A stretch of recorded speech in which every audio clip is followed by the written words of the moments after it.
You know, I made a whole long video about what happened today, and then I totally screwed it up. So today I went to the LGBT network for a meeting because I work for a practice that advocates, actually more like, I work for a mental health practice that basically counsels people in the LGBT plus community, as well as immigrants, etc., families, all of that. We went to this meeting because it was a chance to meet with the advocates and allies and to learn about what we can do as a community to help those who are being persecuted because of this administration or by this administration.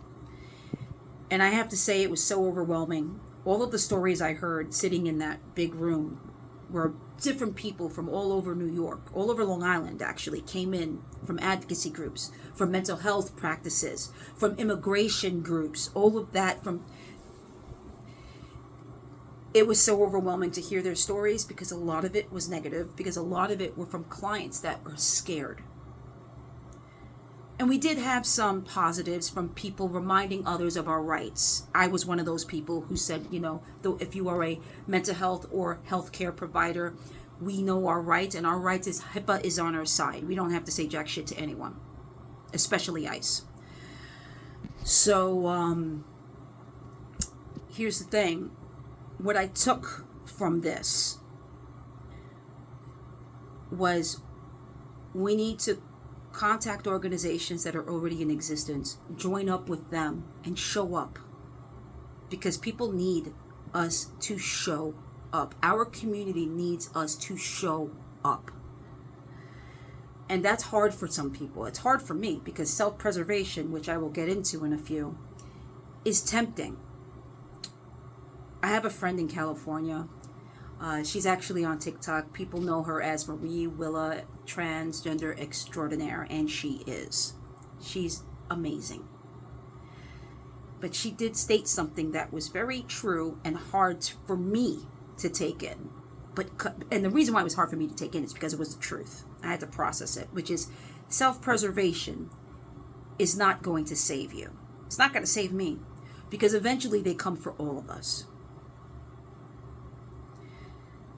So we have to show up. And that's what I'm asking you guys to do. I'm asking you all to show up. I'm going to show up. Join organizations in your town, in your city, in your neighborhood, and show up.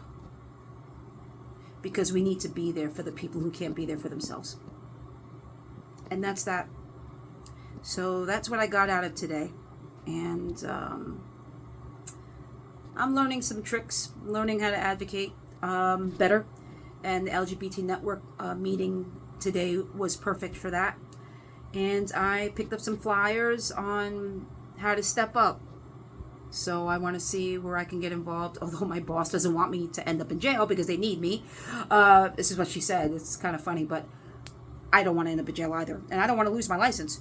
So I want to get involved in the boards of education. I want to get involved there to talk to people when they have PTA meetings, because these people who voted for this administration, they show up to shit. No matter how uneducated they are, and a lot of them are not educated in a lot of these subjects, they fucking show up in numbers, and they are nasty. We can be just as nasty. We could be just as strong and powerful, but we need to show up in droves. So please, just show up.